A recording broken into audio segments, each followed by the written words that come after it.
रात के ठीक 11:47 बज रहे थे और बाहर से ढोल की धीमी धीमी आवाज अभी भी आ रही थी।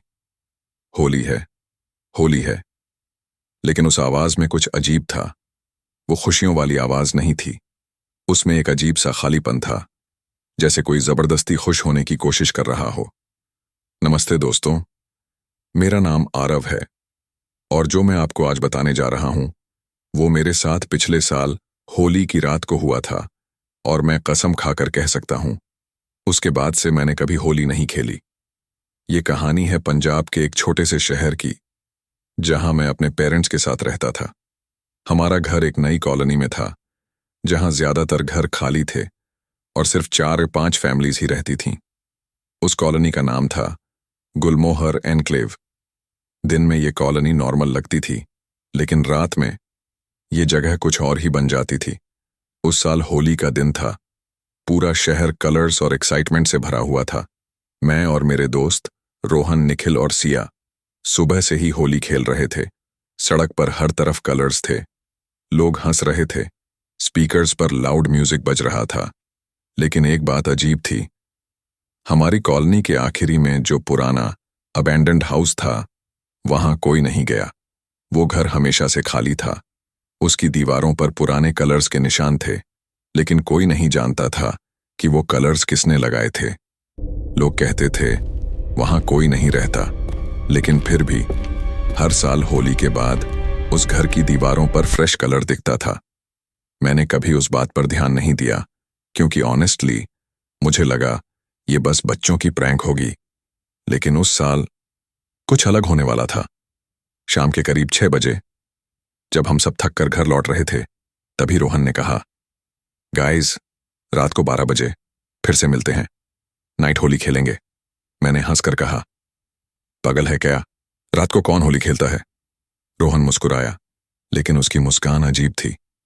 उसने धीरे से कहा, वो हाउस देखा है कॉलोनी के एंड में? मेरे दिल में अचानक एक अजीब सा डर आया। हाँ, तो? उसने कहा, आज रात हम वहां होली खेलेंगे। मेरे शरीर में ठंड सी दौड़ गई। मैंने तुरंत मना कर दिया, लेकिन निखिल और सिया एक्साइटेड थे। Yeah, that'll be fun। Rohan ने मेरी तरफ देखा और कहा, डर गया। मैंने ईगो में आकर कहा, नहीं, मैं क्यों डरूंगा? उसने कहा, तो रात 12 बजे कॉलोनी के गेट पर मिलना। और वो चला गया। उस रात मैं अपने रूम में लेटा हुआ था, लेकिन मुझे नींद नहीं आ रही थी।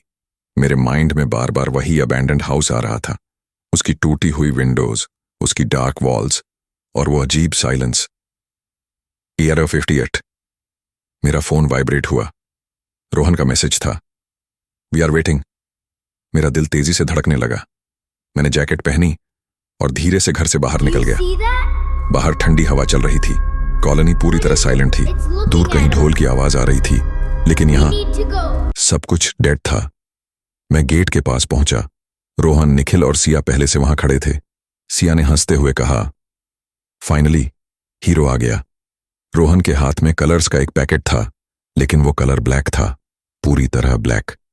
मैंने पूछा, ये ब्लैक कलर कहां से लाया? उसने बस इतना कहा, स्पेशल है। उसकी आवाज नॉर्मल नहीं थी। हम चारों धीरे धीरे उस अबैंडन्ड हाउस की तरफ बढ़ने लगे। जैसे जैसे हम पास जा रहे थे, मेरे दिल की धड़कन बढ़ती जा रही थी। उस हाउस के आसपास की हवा अलग थी, ठंडी और भारी, जैसे कोई हमें देख रहा हो। हम गेट के पास पहुंचे। गेट अपने आप थोड़ा सा खुला हुआ था। मैंने रोहन से कहा, चल वापस चलते हैं, ये अच्छा आइडिया नहीं है। लेकिन उसने मेरी बात इग्नोर कर दी और अंदर चला गया। हम भी उसके पीछे पीछे अंदर गए। अंदर कंप्लीट डार्कनेस थी। सिर्फ मूनलाइट से थोड़ा सा लाइट आ रहा था। तभी मैंने देखा, दीवार पर फ्रेश कलर्स थे, रेड, ग्रीन, येलो और ब्लैक। लेकिन हमने तो अभी तक कोई कलर नहीं लगाया था। मेरे शरीर में सिहरन दौड़ गई। सिया ने धीरे से कहा, ये किसने लगाया? कोई जवाब नहीं था। तभी ऊपर से किसी के चलने की आवाज आई, थक थक थक। हम सब फ्रीज हो गए। निखिल ने डरते हुए कहा, कोई है ऊपर? रोहन ने हंसने की कोशिश की, शायद बिल्ली होगी, लेकिन उसकी आवाज कांप रही थी। तभी मेरे फोन का फ्लैशलाइट अपने आप बंद हो गया। पूरी जगह कंप्लीट डार्क हो गई और उसी मोमेंट किसी ने मेरे कान के पास धीरे से कहा, होली है। मेरी सांस रुक गई। मैंने तुरंत पीछे मुड़कर देखा। कोई नहीं था, लेकिन मेरे कंधे पर किसी का हाथ था, ठंडा, बिल्कुल बर्फ जैसा। मैंने चिल्लाकर कहा, कौन है? और फ्लैशलाइट वापस ऑन हो गया। मेरे पीछे रोहन खड़ा था, लेकिन कुछ गलत था। उसकी आंखें पूरी ब्लैक थीं, कोई वाइट पार्ट नहीं था, सिर्फ ब्लैक। उसके चेहरे पर ब्लैक कलर लगा हुआ था, लेकिन वो कलर वेट था, जैसे फ्रेश ब्लड। उसने धीरे से कहा, होली खेलोगे? उसकी आवाज नॉर्मल नहीं थी, वो आवाज जैसे दो लोग एक साथ बोल रहे हों। मैं पीछे हट गया। Rohan, stop this prank.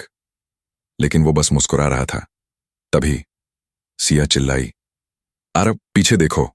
मैंने पीछे देखा और मेरा दिल रुक गया। दीवार पर एक शैडो थी, लेकिन वो शैडो हमारी नहीं थी। वो शैडो किसी और की थी, एक लंबे आदमी की, जिसके हाथ में कलर था, लेकिन वहां कोई नहीं था, सिर्फ शैडो। तभी रोहन ने ब्लैक कलर उठाया और मेरे चेहरे पर लगा दिया। जैसे ही वो कलर मेरे स्किन को टच हुआ, मेरे माइंड में अचानक इमेजेस आने लगीं। एक लड़का जो इसी हाउस में खड़ा था, वो अकेला था। लोग उसके ऊपर कलर्स फेंक रहे थे, लेकिन वो कलर्स ब्लैक थे। वो लड़का चिल्ला रहा था, मत करो प्लीज, लेकिन कोई नहीं रुका। फिर वो लड़का जमीन पर गिर गया और धीरे धीरे उसकी सांस रुक गई। मैंने अचानक खुद को वापस रियलिटी में पाया।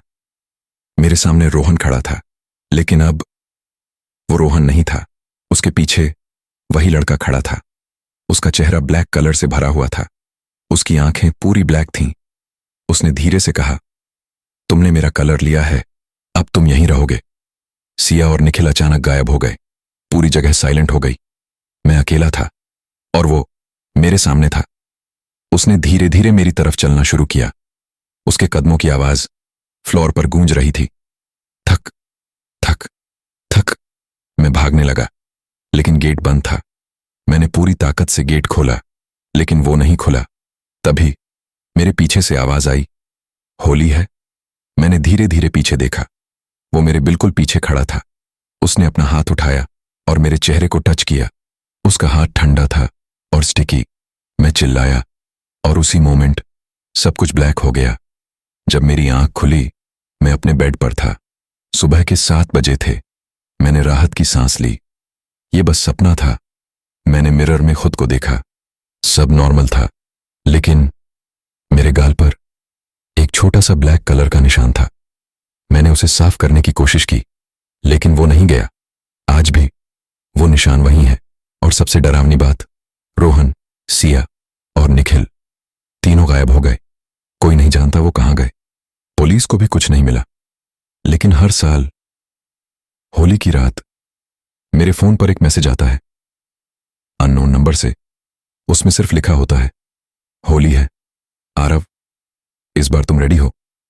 और पिछले साल मैंने मिरर में देखा, मेरी आंखों का वाइट पार्ट धीरे धीरे ब्लैक हो रहा था, जैसे कोई अंदर से बाहर आ रहा हो।